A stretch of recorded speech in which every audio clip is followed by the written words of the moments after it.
Today on the Cameron Journal podcast, we are talking with Rory McCarthy. He is an autism and ADHD advocate. He is #actuallyautistic, as am I, and we are talking about the science and research to do with autism and what our experiences are being autistic in our society. So, this is a very interesting episode. He does autism and ADHD coaching, all this type of thing, and he does literally autistic levels of research on autism. So this is a really great conversation. We're so glad to have him on all the way from down under in New Zealand.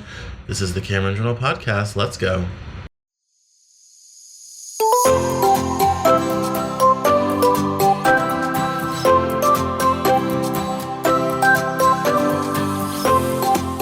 This is the Cameron Journal podcast. It's a place where we talk about important things. It's a place where we bring a little slice of the news to you.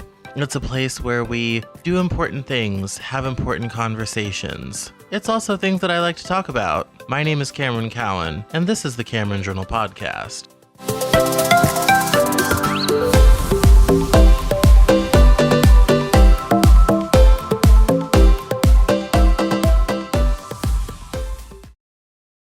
Today on the Cameron Journal podcast, I am joined by, we'll call him advocate for autism and ADHD online, Rory McCarthy from way down under in New Zealand, from that part of the planet we forget is there. And he's having a lovely spring day as we're having a lovely fall day because we live on a sphere.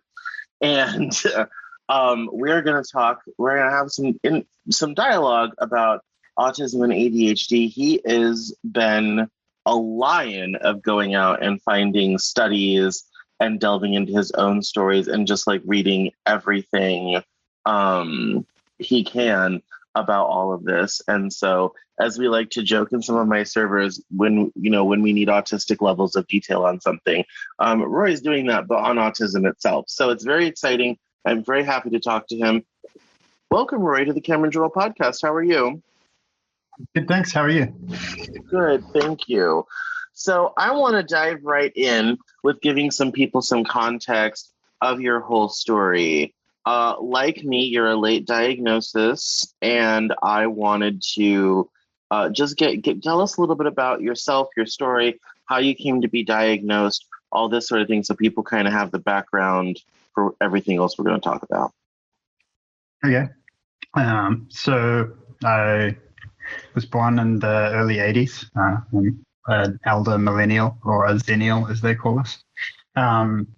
I went all the way through mainstream school. I tried to go to university the first time, ended up not doing so well, basically dropped out a few times,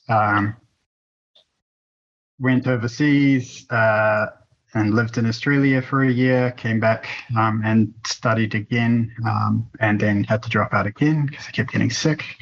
And then finally in 2010, I started my software engineering degree 2013, I started my software engineering degree, got that 3 years later. And I got diagnosed with ADHD in 2013, just as I was in the middle of like the first year. And then I wasn't diagnosed as autistic. I had a terrible time in the workforce when I was doing game development, and unfortunately burnt out a lot, which is a common theme. And basically, when I was 37, I was going back to university to do my master's degree in social and community leadership. And I had to drop out because COVID started, and I just started imploding, like in a way that I had never had happened to me before. And it seemed really insignificant in the scheme of things, what had happened to me. And I found out that this was actually the intense autistic burnout.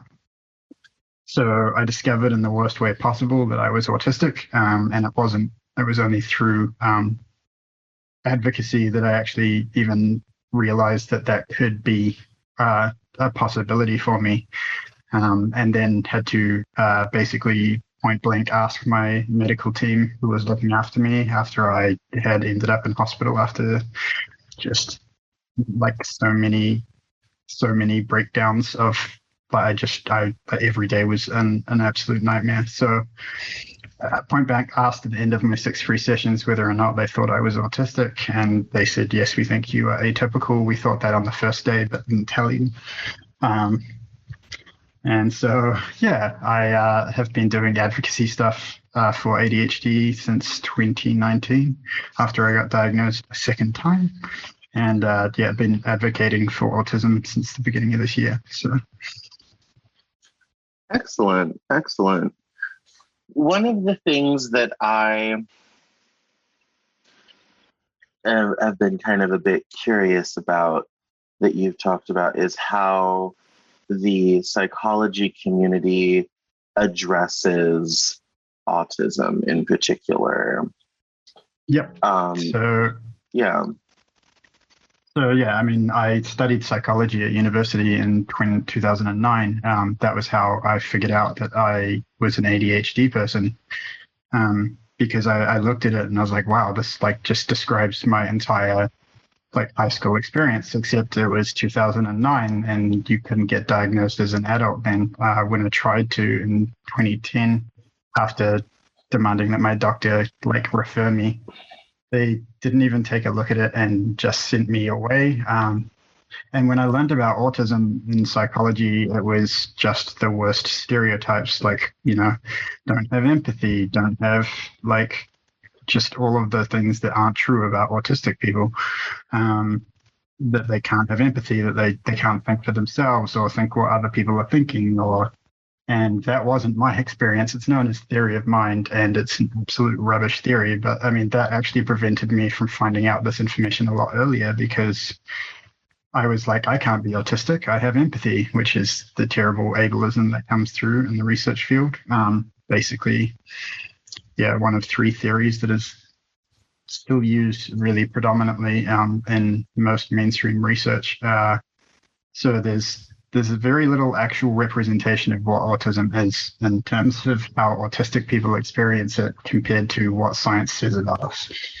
And all of it seems to be kind of based on just terrible assumptions and never actually questioning the validity of what they're doing. So they may get reliable answers, but they're never asking why they're getting those answers or what they mean. So, yeah, super critical of psychology as a field. No, and that's something that I find. I'm still so new to this. I just got diagnosed in March, and I came to it from. I literally accidentally discovered an Australian YouTuber named Paul who does Asperger's on the inside, and I was watching him, and I was kind of like, I've said the things that he's saying. In fact, he thinks like I do. This never happens, like literally ever. And that was like the big, as I like to call it, the beginning of the end. And so it was a, I'm still very, very new to this, but when it comes to what is the relationship between, like, on the one hand, psychology is the profession that's supposed to be helping us, but on the same time, they also tend to be very ableist and tend to only be looking for the most severe of cases. How do you navigate that? I mean, doing research is possibly like one of the most dehumanizing experiences that you can, like, the way that they treat autistic people, especially autistic children, is just, it's so not acceptable. And the only way that they can do half the stuff they do is if they believe that they're subhuman. And like, I found a European psychiatry article just recently, and it was like, we should allow autistic people to become full members of the human community. And I was just thinking, wow, you really said the quiet part out loud. We weren't before? It's like, this is an interesting discovery. I mean, I have to laugh about it because it's just so grim. Like, my wife has kind of made me stop doing it after 7 p.m. because I won't be able to sleep with some of the stuff that's written, just because it's just so dehumanizing. yeah, just some experiments that are done still just absolutely, I don't understand how they can get past an ethics committee. Um, but I guess, and I guess that's why there's been a resurgence of autism researchers that are really pushing back against all of the narratives now and trying to actually forge ourselves in the field. And all of the research that I've seen when they did, like there's one where they tested autism experts' knowledge versus autistic people. And autistic people knew more than the autism experts about being autistic, like in terms of research from a scientific perspective as well. It wasn't just their own thoughts. It was literally like the science that exists. They knew more about it, which kind of really demonstrates to me like how much work needs to be done in order to actually fix some of these problems. Indeed. Now, when it comes to ableism, this was a new concept that I learned from reading your tweets. How do you think ableism manifests in society for autistic people? I think just definitely media representation has failed us completely. So there's either Rain Man. I mean, we had Sia's Music at the beginning of this year, which was just a horrible depiction of autistic people. I think because the theories of Simon Baron-Cohen, who's the kind of main autism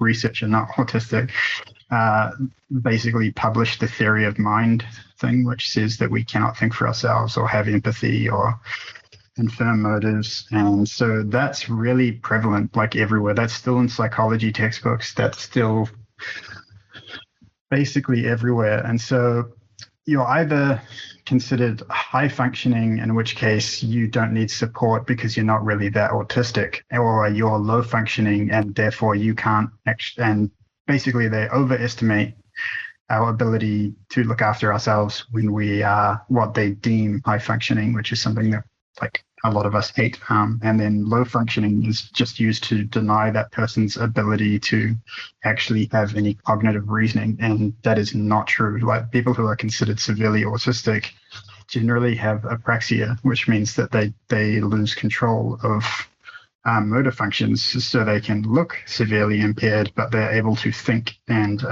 basically process information completely like the same as any other person. It's just that their body is wired to a system that isn't functioning as well as it should be. No, that makes sense. That makes sense. So, how if we were to be able to like rebuild society to help autistic people function better, where would we start? I mean, one of the things that autistic people fought to get added to the DSM-5 was sensory sensitivity, which seems to be almost uniform across everyone. So autistic people. I myself would ban fluorescent lighting. Yeah, I mean, these are simple accommodations that we could make that would actually benefit everyone. That's the thing with most of the stuff, like low noise environments are good for people. There's lots of studies that environmental noise actually cause residual conditions like heart failure, and there's a whole lot of information about just noise pollution, light pollution, and their effects on like circadian rhythms. And so like replacing all of the streetlights with LEDs is a huge problem at the moment because it's causing a lot of issues with people unable to sleep because it's too bright. So I mean, there's just a ton of accommodations. I think first of all, they could just listen to autistic people. When I started researching, like none of the things that I've seen in research that's come out recently haven't been said by autistic people already on the internet. Like they've been fighting back against the narrative since 1995, when the theory of mind, first paper came out, and it's been disproven. It's been disproven again and again and again because the way that they test for it is just it's got flawed methodology, or it's not valid, or it's not reliable when they even test it. Like the biggest indicator of most of the theory of mind tasks is whether or not a person can has a large vocabulary, and then they tend to do better on the test. So if for a communication, like one thing that is consistent is that autistic people have communication issues. We have problems sometimes conveying what we mean to people. But yeah, it's super frustrating. And I think, yeah, I mean, mainly accommodations for sound and light, like those tend to be the sensitivities that are most prevalent in the populations. They also interfere with things like epilepsy, which is another high co-occurring condition with autism. So just like listen to autistic people, make simple accommodations that will help everyone. Just say what you mean in conversations. Like don't have subtext that you seem to read into our statements, but we don't read into yours when we're supposed to. So yeah. Yes, I mean that's. I've been thinking a lot about social interaction lately. I have a friend of mine here, and I've been talking about like how to navigate the employed world, which has never worked out for me. That's why I do this. And it was funny because I found that like the way to navigate an office environment effectively, it just seems anathema to the way things work. Like if you do too much and you can solve every problem, then you become a hero and no one likes you. Apparently you have to be like okay with horrific, terrible inefficiencies and never say anything about it because it might like get like it will piss people off because like you're threatening their job or whatever have you. Apparently like trying to like suggest things or have ideas or even just being like, oh, I think this is the most effective way to do this is like controlling, which I don't really understand. You're not really supposed to solve problems unless that's your job. And you can't be too smart because no one values it. And you can't do like the best that you can do. You're just supposed to, do whatever it is they ask you, nothing more, and perhaps a lot less. Yeah. I mean, that like this just doesn't make any like it just doesn't make any logical sense to me. Does that make any sense? Like I'm just kind of like this doesn't work. Like yeah, I think kind of one of the most frustrating things is that whenever I've had knowledge, it's never been to lord it over other people. It's like literally I just want to share that knowledge with people. And I've had this issue for my entire life. In my first ever school report, I got a D because I spent more time helping other people than working on my own work. I was that kid. I was that kid. My dear friend Tabitha, I literally taught her how to read. And people were so mad. And it's kind of like, I taught her how to read. Like, what's the problem? And everyone was just kind of like, that's not what you're supposed to do. And I'm kind of like, I've been reading since I was 3. She can't read anything. I'm like, I've done a good thing here, folks. Like, yeah. I mean, it's just, yeah, it's always seen as intimidating if you have knowledge, and it shouldn't be. Like, it should, like, knowledge should be shared. That's its entire purpose, is like for people to know things. And just arguments as well. Like in Western culture were just so weird because it was about winning the argument as opposed to coming to the most correct answer. So, like, yeah, just so many things just frustrate me because it's all about dominance and superiority as opposed to cooperation. And I think most of that is because we live in a capitalist society. Well, yes, I mean, we do have a economic system that is optimized for winning market share, which is dominance and superiority, as opposed to cooperative economics in which everybody gets what they need. Yeah. And even in many cases, a few things they want, it's just when it comes to the employment thing, that's the one thing like I've been looking at because I've spent so much time in my life being so bad at it. And I always like to talk to other people to be kind of like, how did you navigate the world of having a job? Because I always get fired after 6 months. Like, I come in, I do a bunch of stuff, I solve a bunch of problems, and they're kind of like, we got to get this dude out of here. He is, whew, go away, please. Yeah, so I mean, in my time working, and I've worked in many different industries. So I worked in hospitality, I worked in film and television, I worked in tech support, I worked in telecommunications support, and then I worked as a game programmer for 6 years across 6 titles actually.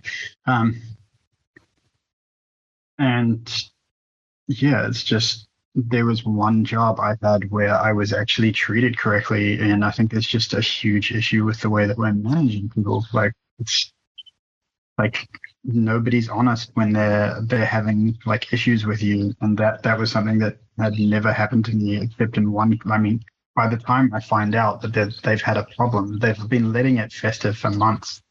And then come with a whole heap of stuff that's been upsetting them, and then would just throw it at me in a meeting, and I would shut down, which I didn't know this is what was happening, and I just go silent and like not talk and appear really sullen, and that would just sour the relationship. But in the company that I worked for, which is really good, and I'll plug them forever, which is Runaway, they were a game studio, like the first time I ever had issues, and I wasn't diagnosed as autistic here.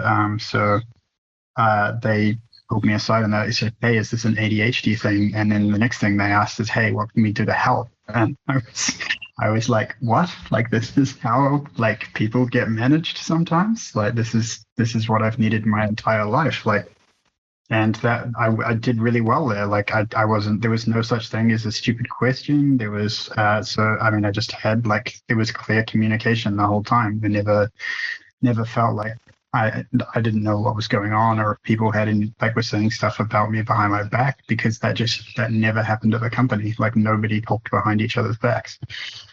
So it is possible, like, but it's just, yeah, I think there's an honesty problem, like, and well, that is what it is. Like people aren't brave enough to be honest with each other when they're having issues, and instead will use back channel communication to basically complain about you until it becomes just a hostile environment, and that doesn't help anyone grow or actually improve. So yeah, I mean, you just end up in a pattern where you keep getting laid off. I think mine was just persistence. I just kept trying, even though I kept getting sick. Like, I mean, I would work and I'd get Crohn's disease flares from stress, but I'd have to keep working, and I'd be in a 9 or 10 in pain. And yeah, I mean, I lost bowel because of pushing myself through stress. I lost, like, it's just been horrific. Like, and then in that final company, I like got through a winter without seasonal depression. I like had no social anxiety because everyone was really lovely. And yeah, it's just so frustrating to me that workplaces can be good, but nobody really puts in the effort to actually manage staff correctly.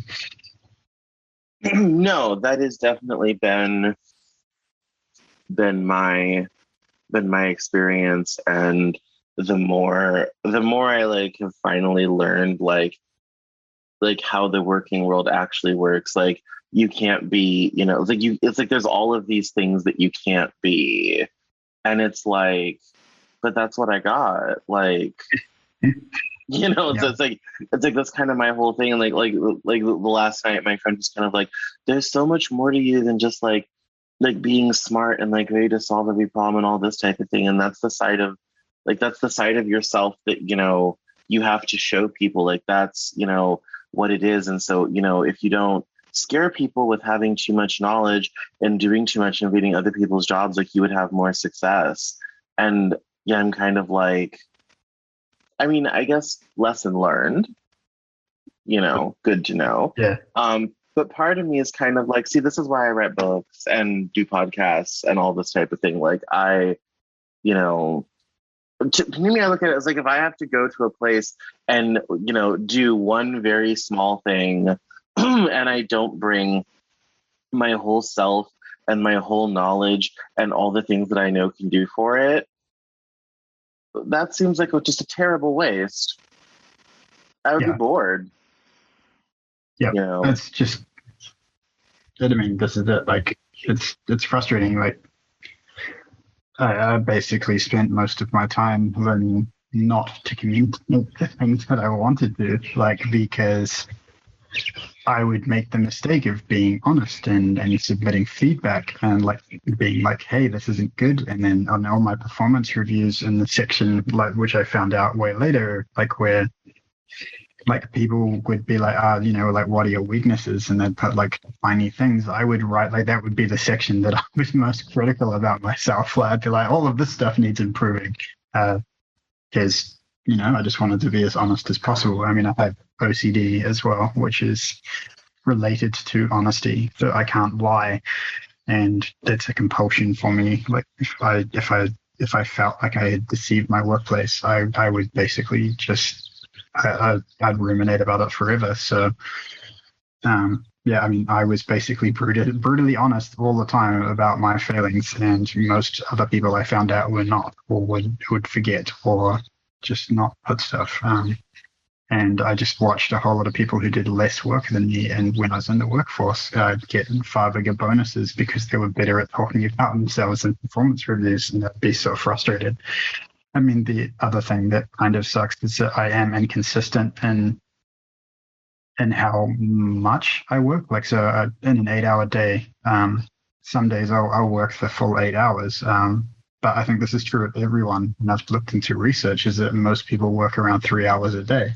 But it was far more noticeable for me for some reason, because I guess I'm different. And yeah, it just led to so many jobs where I just got managed out.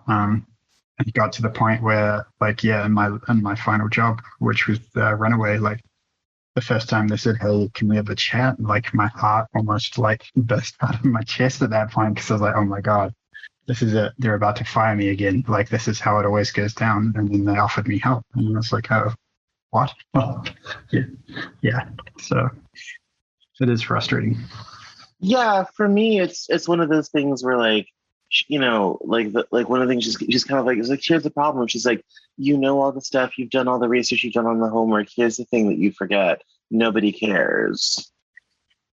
And so when you talk about like having knowledge and wanting to spread it, I'm kind of like, okay, if someone is taking the time to like learn the best way to do something and all this type of thing, call me crazy, but isn't like the most logical thing to like look at the whole overall picture and be like, oh my goodness, we found a better way to do this. Let's give it a try. Let's give it a whirl. Let's see what happens.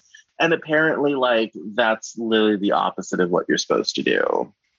Yeah, I mean, this is one thing that cracks me up about like the stereotypes around autism, because it says that, we're like restrictive and like don't like change. And it's not that we don't like change, it's that we don't like inconvenient change, like where you just change things without like a clear reason but like we want to optimize. Like a significant portion of science fiction is written by autistic people because they're constantly imagining a better future. You've got people like Greta Thunberg, who basically is like a climate campaigner who just wants a better world. So yeah, I don't know, like there's just this, people are so stuck in their ways that when you challenge things, they see it as a threat to their existence, or their, way of doing things. And I think this is just, it just slows progress. Like, yeah, and that's a good idea. Yeah, and the part that I resent the most about that is like my friend keeps being like, see that like you're trying to control the project and you're trying to control the process and you're trying to wrest control from everyone else, and that's not your job. And I'm kind of like, I don't want to be in charge. Like, in fact, I'm the opposite. I'm trying to like help other people do things more effectively so we can reach our goal. Like, isn't that what we're here to do? Like, yeah. But apparently it comes off as being very controlling, and I resent that. Like, yeah. I mean, I guess this is the other thing that, I mean, like what you're consistent finding about autistic people is that we have a systems view of things. So we tend to look at things in their complexity rather than their simplicity. And yeah, I mean, our speaking out against social rules and stuff like that is because if we can't find a like reasonable explanation for stuff, like we're not going to be happy about it. Like that it needs to actually have a purpose and a rule. Like like etiquette at tables, for example. Like, you never understood that as a kid. Like, why did I have to hold my fork a certain way? Like, why was this important? Surely the purpose of eating is to get food in the mouth, like, not the way in which it goes into the mouth. So yeah, I don't know. It's just, there's a whole lot of stuff that's wrapped up in tradition, and any threats to that are just not taken well. Yeah, no, I mean, yeah, that is, I mean, that has literally been like my central sort of thing. And she's like, well, she's like, honestly, the key to like to like having a job is to literally not care about anything other than the small tasks that you're doing, and to like Yeah. not try to like control the whole thing, or like have any other ideas or whatever have you. And nobody cares about how smart you are. No one's ever going to value you for that. All this type of things, like, and you can't solve everybody else's problem, because ultimately you're doing other people's jobs for them, and that's just going to piss people off. And I'm just kind Yeah. of like, well, I guess I better find a way to make this website pay better money, because I mean, that's I'm why the a lot same of way. us, Like, if there's no reason to do something, nothing pisses me off more. To be kind of like, yeah, so we're just doing this to hear our brains rattle. yeah. Why? It's like, yeah. I mean, yeah, I get told off at like every company, and I do it at so many jobs. I try and optimize the systems because this is super inefficient. Like, there's like, we're literally taking, like, in tech support, we'd take like 8 different types of calls, and it'd be like, how come we don't have a standard template for like what we need for each of these like people for our support teams? And they were like, no, like, this is the way we've always done it. And I was just like, this is ridiculous. This is the way that we've always done it is a terrible excuse to keep doing something. Like, if it can be improved. No. Yeah, But and yeah. so sometimes you get stuck with things, and that's whatever. But Mhm. yeah, if there's like a better pathway to do something that still achieves the same goal and like produces the same data that you need and all this type of thing, it seems to me that it would be, if capitalism is supposed to be optimized for efficiency, that would seem to be the logical way to do something. But as I have Mhm. found out, efficiency doesn't have anything to do with it. It has much Nope. more to do with, one, popularity, which Yep. is really hard for autistic people. And two, it is all about, people and like their issues and their insecurity and their pride and all this type of thing. And I find most, like, been interacting with so many autistic people, like, we don't insert ourselves in like that. Like, we are not kind of like, oh, well, this is bad because it disadvantages me, or somebody's going to, like, we don't get all in ourselves about that. We're just like, oh, this is Yeah. the better way to do it. Yeah. I mean, like, Yeah, we don't get involved, like, emotionally involved. yeah, I mean, it's kind of frustrating, like, just how much just being misunderstood, like, or like, when I didn't know I was autistic, just so many things I did where I didn't know why I did stuff. Like, I mean, I've always had an aversion to status, like, as a symbol of anything. Like, I'd rather be living a good life based on moral reasoning as opposed to making money or so.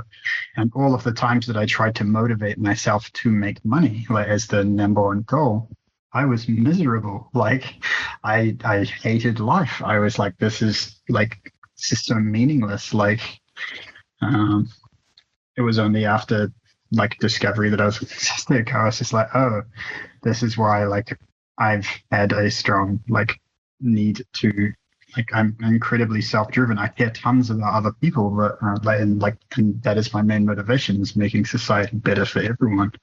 But I I'm averse to capitalism. Like, I feel like it's like I'm oil and it's water, and just, yeah. I mean, this is why I've ended up like becoming a coach and running my own business, is because I get to kind of model what I want, in terms of like pricing models and how I like present myself, and I can kind of set the rules and then model the behavior of the society I want, which is, yeah, and things like writing and like all of my information. I just want to make that available free because that is my ethos. Like, I don't think that information should be charged for where you can.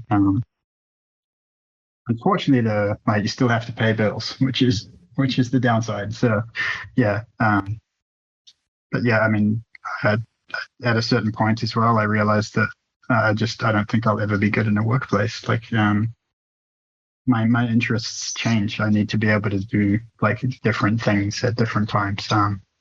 So I have special interests, which I guess I have so many, and they also change. So I mean, I want a large amount of time so that I can just learn. Like that is my number one thing that I love doing is learning about everything.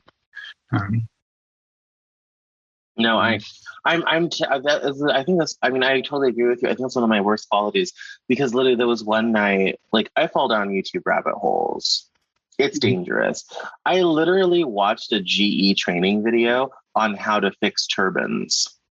Yeah. I'm not a turbine technician. I don't work on turbines ever. Like, I don't have a mechanical engineering degree, all this type of thing. But did I sit there and watch all this fascinating stuff about turbines? You betcha.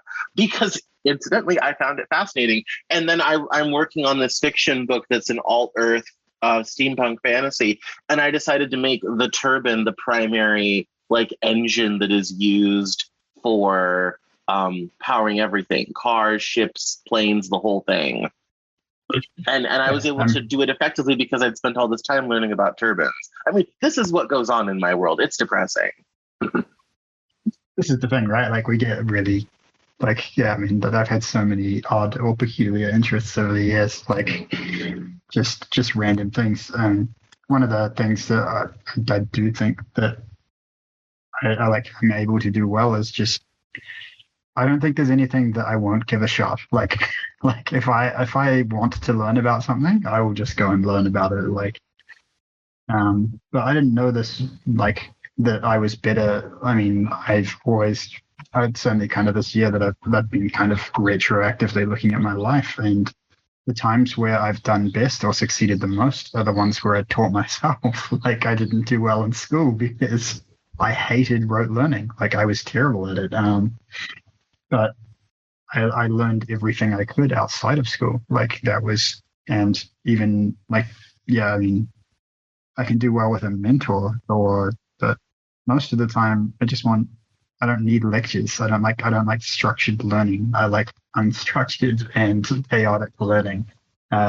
So yeah, it's really hard being the sort of person that needs to constantly learn as well, because the second as well for me that a job got too tedious or I was doing the same stuff again, I would just start tuning out, and then I'd focus on the money again. And I'd be like, oh, it's important because I'm making money, and then my life get miserable, and then I just feel like, okay, this isn't working, and so I need to find a new career or find a new thing to do.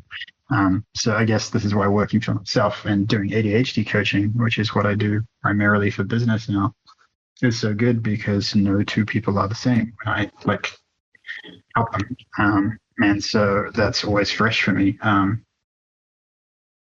No, and it's funny because here's how diverse autistic people are. I love a lecture. Yeah, I mean, I'm not trying to say and I'm not saying either. Like both systems are okay. I know people that are like you. Don't talk at them. Give them a book. Send them to the corner. They're happy as a clam. I'm the opposite. If I have to I will go read a thick book about something. But if I can sit there and talk to somebody about it, that's like my best learning, which was terrible in school.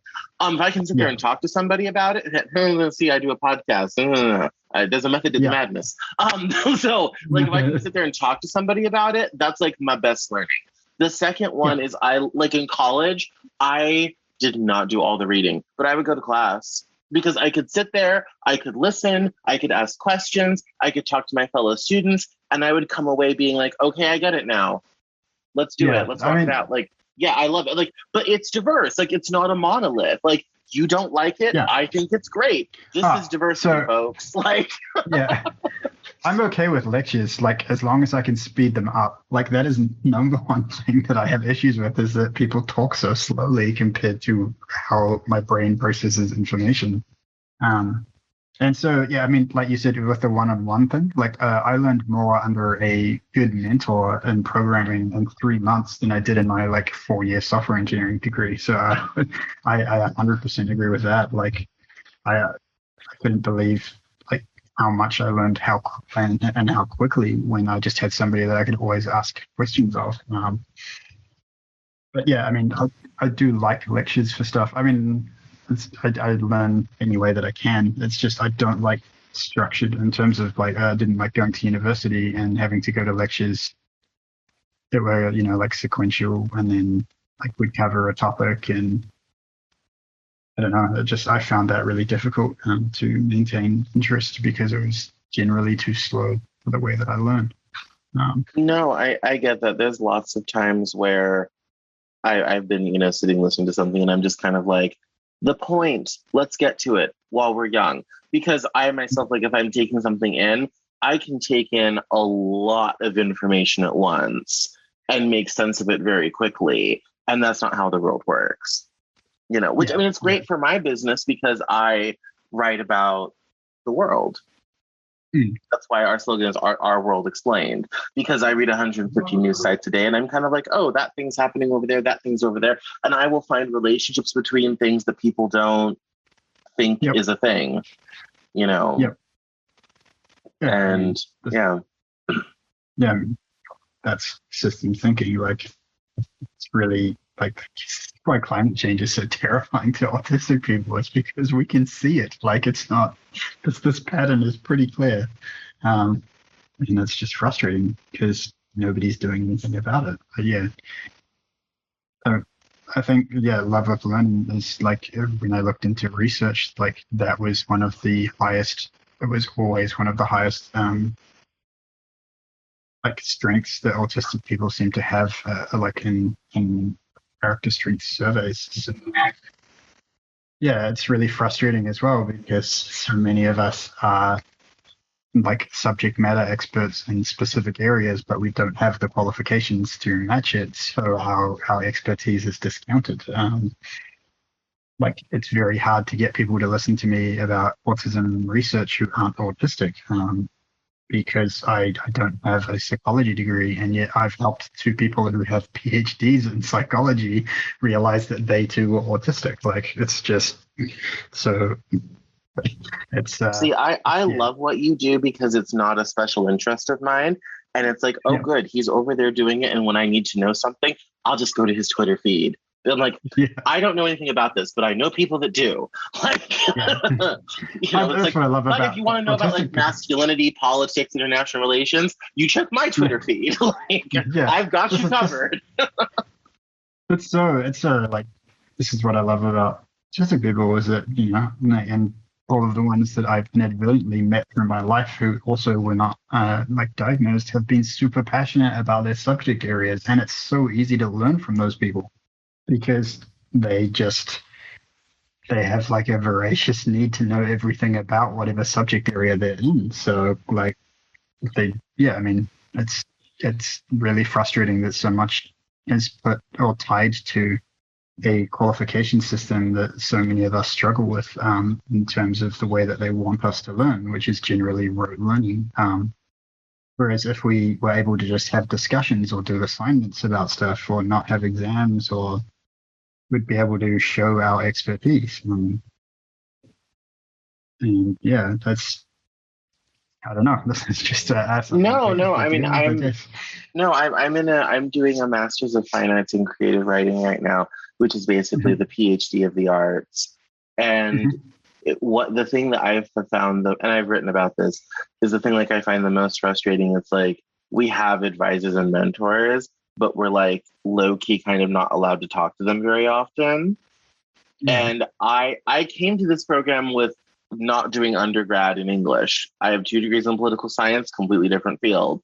And so when I came in, it's like, oh, there's all these new assignments and things and methods and all this type of thing. And I'm kind of like, okay, like what's the rules? What's the process? Like, what's the checklist? Like, what do I follow? All this type of thing. And everyone's kind of like, oh, like go read this book and figure it out. And I'm kind of like, this is frustrating. So I had to develop my own. Like, Yeah. step one, do this, find this. Step two, like I was the one that had to like basically figure out the process to be like, all right, here's how you do critical work in this program. Like, I had to struggle to figure out how to do it because you weren't supposed to talk to your advisor and they didn't have a lot of help anyway, you know? Yeah. And it was just one of those things. I'm kind of like, it's been so frustrating and so maddening. Yeah. And it's just, yeah, it's I think as awful. well, as a society, like everywhere, we undervalue education. Like, education is how you change the world. Like the amount of resource that's put into education is so minuscule compared to the benefits that it actually gives. Like being, I remember reading in Neurotribes when a lot of the stuff with all of the modern computing was done by autistic people who basically didn't have, like, they were eccentric and like non-communicative and didn't teach, but they were given huge stipends just to basically learn and try and create things. And that barely exists these days, and it's always behind mountains of paperwork, which is tedious and frustrating to do. Yeah, so it's just, I don't know, it's such a huge issue. I wish education was valued more. No, I agree. And I've been involved in some like alternative education projects that tried to do that. And they always somehow seem to get sort of bludgeoned over the head by the greater education system, which prioritizes money over anything else. And Yeah, it's always yeah. standardization. Like it's always, you get a standardized education, which by itself like doesn't allow for innovation. You're getting No, people just to learn the same things that are already known. Like, and yeah, I think this is one of the things that it's just frustrating because there's so many other ways to learn now. And when I've retroactively gone through my life, I was terrible at school for the first 6 years. And the only reason that I overcame 3 different learning disabilities related directly to schooling, which is dyslexia, dysgraphia, and dyscalculia, is that I played video games, and they taught me everything that I needed to know. And so, yeah, I mean, it's just, I don't know. It's just, everything's about a standard. Like we're so obsessed with standardizing everything, and it's just stifled. It's stifled creativity. Like, yes, no, I mean that's one of the terrible things they've done with the American education system. Is 20 years ago they got an obsession with standardized testing, and it's funny because in my first nonfiction book I wrote about education, and I was studying the Swedish system, and I was watching this documentary, and one of the Swedish teachers said, well, the first thing the Americans need to do is get rid of standardized testing. He's like, it doesn't work. It's a complete waste of time. We don't do it here because it's not helpful. Like, and studies have shown in education, standardized testing shows you one thing: the socioeconomic status of the students involved. Well, rather their parents. But like, it's kind of like, well, we already have that data, so this is a waste of our time. So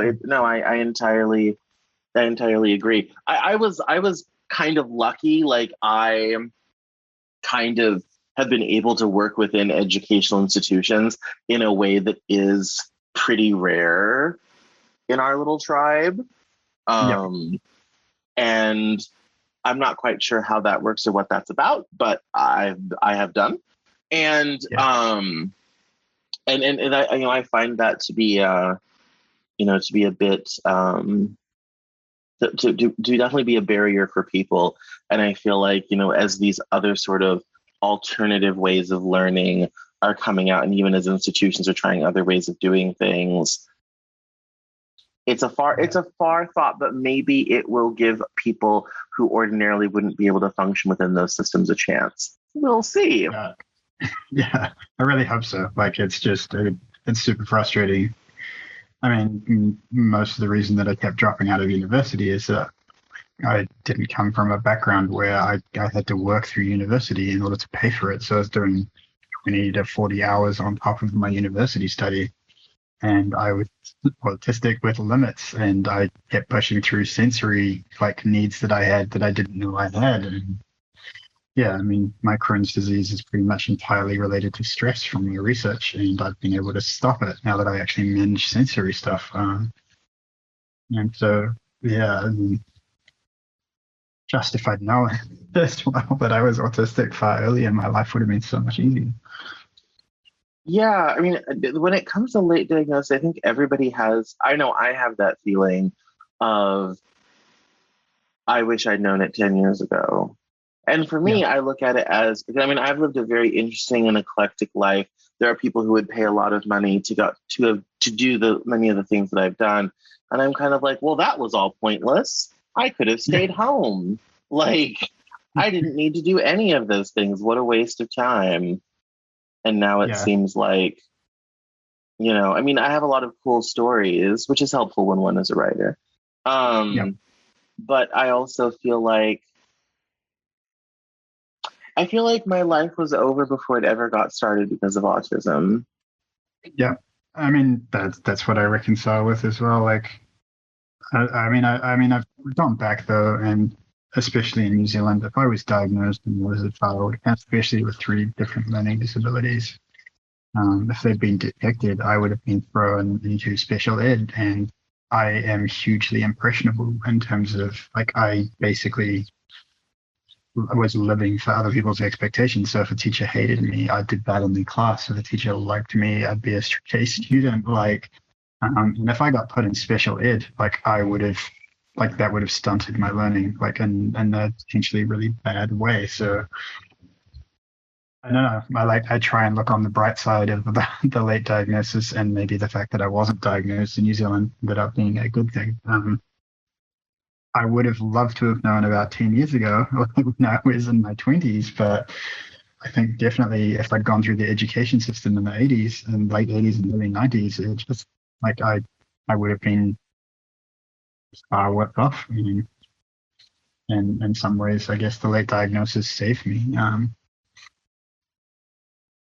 Yeah, that was one of the central things I wanted to ask you about. I am very I am heartened by some of the like super positive things that you have said about it and kind of how you found the bright side of it. And I kind of want to understand your thinking about that because I'm still very much on the not so positive side of things. Like I kind of look at it as not only is my life from here on out over, but everything I've done so far has been a giant colossal waste of time. Um, and I don't so know how to get out of that. so this is like one thing that I think all late diagnosed people do. I think I kind of had 7 years of hating myself or 6 years of hating myself because I had ADHD and I didn't know what that meant really because all of the when I got diagnosed, especially the most dominant like narrative at the time was it's a superpower. And I was like, my life is wreckage. How can you say this? Like, and I don't subscribe to the it's a superpower thing. It does have some benefits. But I think more than that, I'm just human. Like I just am slightly different. I have different challenges, and there are certain gifts that I have. I mean, my life's incredibly difficult in managing a whole lot of certain things. So I've had to make large scale life changes in terms of how I manage day to day stuff once I figured out I was autistic. Um, but I don't know. I just once I learned how to live within what I understood about the autistic framework, I I forgave myself pretty much for everything bad that I mean, like I owned all the stuff that was negative that was me. But I mean, I understood why people didn't think that I was telling the truth, or because I went flat, and I would often have the opposite, like emotion reaction. It wasn't until I learned acting at high school that I basically learned how to emote correctly because I spent tons of time in front of a mirror trying to like learn like what the correct reactions are. Um, But I mean, yeah, I don't know. Like there's a, I mean, I basically ended up in hospital after a suicide attempt, and something about that experience broke me in a good way because I was just like, this can't be it. Like, this is just like, there's got to be more to life than this. And I guess undoing ableism was like a whole part of that. Like we have so much internalized ableism about what we should be able to do that we didn't realize that we were doing a lot for the limits that we were actually able to live within. And so when I retroactively look now and I'm like, wow, I had 3 different learning disabilities that weren't detected by anyone, and I still got a university degree, taught myself math, like all of these things that are incredibly difficult to do. I basically was able to have self-compassion, and I'm like really proud of the stuff that I've achieved, even if at the moment like my life isn't spectacular from what people would consider a successful life to be. I feel like I am content in who I am and what I've done, considering all of my challenges. No, that is. People keep telling me that. I apologize for coughing. Our weather is changing. We're going from sun to fall, and my sinuses are not on board with this. I apologize. That's fine. And so I'm like really muting here in the background, like taking medication while I'm listening to you. Yeah, that everybody keeps telling me that, and kind of like, yeah, like, you know, when you went and lived in Europe for 3 months, you were autistic the whole time, you just didn't know. And like, I used to work in fashion. They're kind of like, you know, when you worked in fashion, did all that, and like, you know, ran a publication when you were 21 while also being in grad school, like you were autistic that whole time too. And I'm just kind of like, yeah, but none of those opportunities ever led to anywhere. I didn't usually get paid a lot for them, and I could have just stayed in my parents' basement playing video games. Yeah, so why have I done these things? Why have I worked 14, 16-hour days? All this type of thing. It just seems so pointless. I mean, it depends. Like, I don't know. I just tried to integrate everything into a coherent narrative about what I believe about myself, which is like, and just, I don't know. It's a lifetime. Like I mean, like I basically got to a point where I did finally break. Like, I put myself through so much, and I have some achievements that I'm proud of, but I mean, I have pretty much the same as you. Like, I did so many things, and it's just like, wow, this was a waste of time. But I wouldn't be the person I am today, who I'm really proud of, after like spending a lot of time working out how to live for me in terms of like what does it mean to me to have a good life, like what.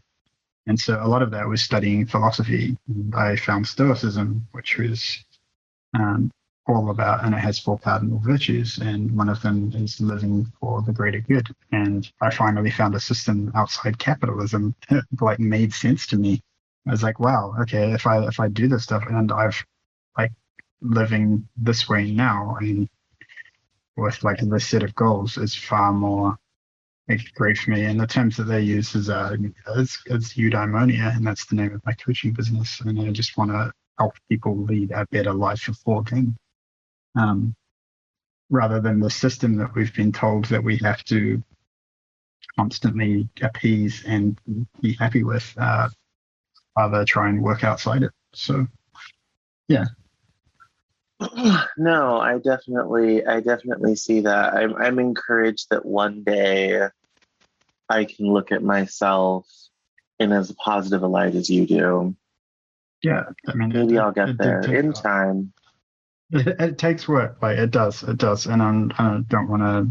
It was a long road. Like I hated myself for a long time, basically 37 years, and then it was a whole lot of trying to focus on what my strengths are, like working out, or like what was I actually good at this whole time compared to what I believed about myself. And one day I realized that I actually liked the person that I am. And then I was like, and from there, I mean, it's just a lot easier when you like yourself to have compassion about things you can't change, and I guess compassion for the things like that went wrong.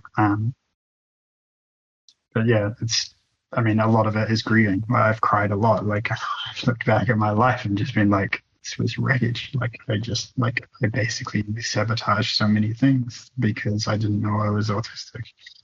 And I could be angry and upset, but it doesn't really help me. Like in terms, and I mean, I still get bouts of anger, but I use that to try and change systems so that other people don't have to go through what I did, in order to find out that they're autistic or to learn. And so I just want to challenge the narratives that exist about systems that impact autistic people so that, they can live a better life. Um, and that gives my life meaning. So, No, that's fantastic.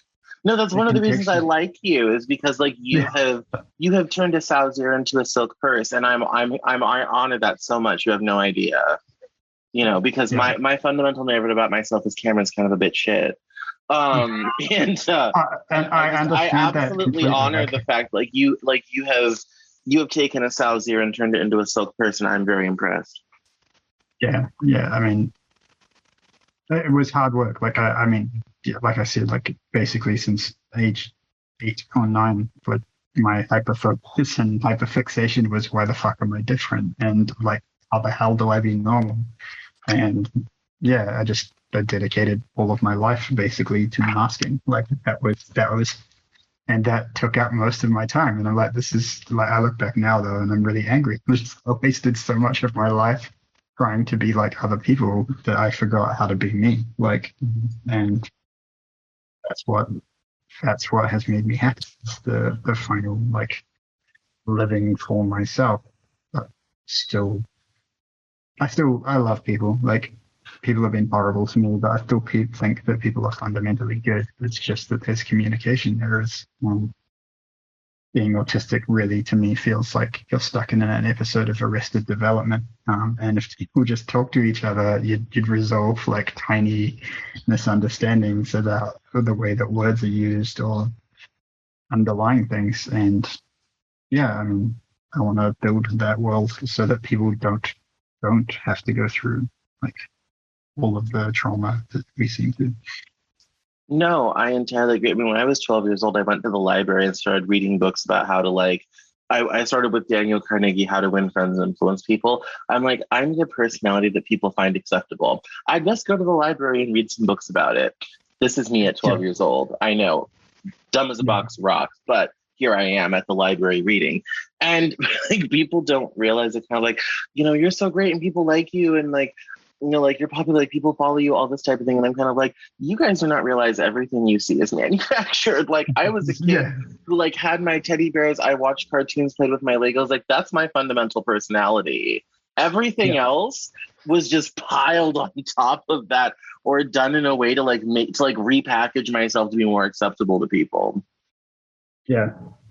And I think that's kind of, that is the frustrating part. Like, as the Bartlett diagnosis is trying to pick apart what is actually you underneath everything. Like, and that was hard. Like, I mean, yeah, just, I never thought that my needs were ever important. So I was a full-on people pleaser. Like, I would do whatever, I would blend into whatever group, unknowingly, because I didn't realize I was masking so much.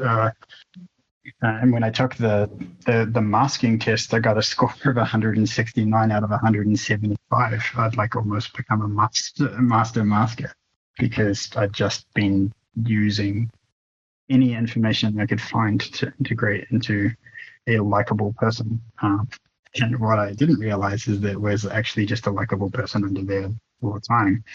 And if I don't know, like a lot of it as well, like if I had some confidence, like to assert myself, I wouldn't have ended up in so many bad situations. But I just never considered my own needs. And that, I think, is kind of the definition of autistic masking. It's just basically fundamentally denying who you are in order to become the people that you think people want.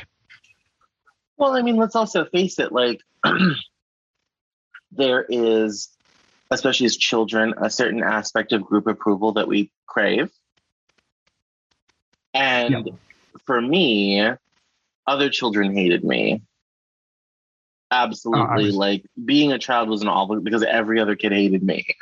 And Yeah, so for me, it was kind of like oh God, there must be something wrong with me because everybody hates me and I crave group approval. Yep. Yeah, I mean that was my experience too. I was friends with my bullies like in primary school, and that was super damaging for me. Like I didn't realize because I was naive.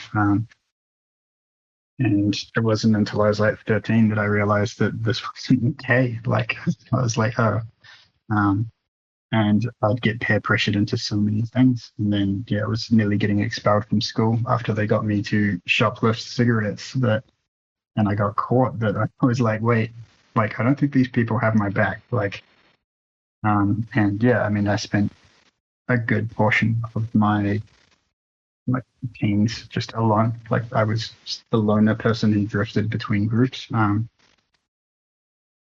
until I like left school.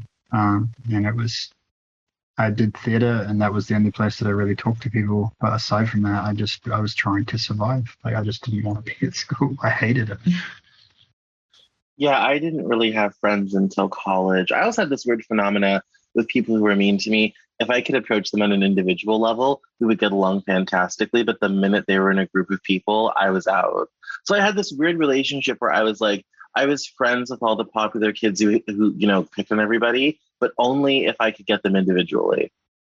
Yeah, I mean, I think that's actually bringing back all of the stuff because that was the case too. Like I think the reason I was friends with my bullies is because one-on-one they were like okay people, but the second that it was a group like and it would just be three of us, like I became the target. Like I was the lowest rung on the totem pole. So like they would weigh up, and I don't know. It was super unhealthy. And we had ribbing culture in New Zealand. Like people take like make people insult each other like jokingly, and so for so long I didn't realize that. I was just like, oh, this is just what like people do, and then I realized that like looking back, I was like, I was always the one that they made fun of. Like it wasn't a ribbing thing; it was that they were actually mocking me. And I don't know, like some of my naivety probably protected me when I was younger, and especially in the super young years. But no, I mean, for me, that went into adulthood. Years later, like I worked at a fashion magazine for a while, and people tell me stuff that people said about behind my back or whatever have you, that bother me because I thought they were friends and they really weren't. Yeah. And that has been really hard. Yeah, I think. Yeah, I mean, finding out that that is rough. That's really difficult. I got to a point though, I think when I was in like 20s that I just assumed everyone hated me. So I started making self-deprecating jokes in order to actually like diffuse people's stuff. Oh yeah, no, same. I mean, especially like for me, like it's like I'm a large brown dude, with very ambiguous ethnicity, and I live in America, and you may have heard about our many racial issues, so so it's people are always like my autism doctor's kind of like is just kind of like oh my god, it's like you have such a dark sarcastic sense of humor, and I'm kind of like what's your point? like like it's taken years to refine it, and I always tell people like if you're gonna be fat, you better be funny.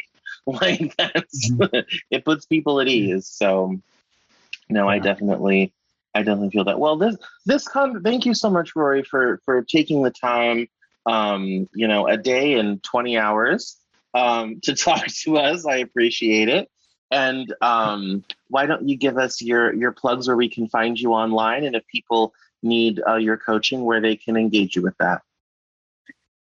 So the best way to get hold of me for my coaching is eudaimonic.coach. You may need to Google how to spell that, but it's eudaimonic.coach. That's my coaching business. I am Rory Reckons on Twitter. That's pretty much the only social media I'm on, and you'll see me post a lot because I'm usually doing two things at any one time, and Twitter is one of them.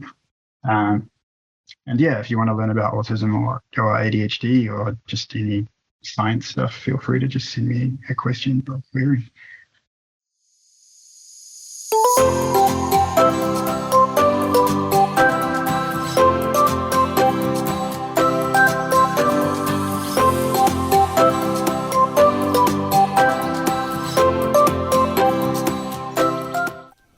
That's all for this episode of the Cameron Journal podcast.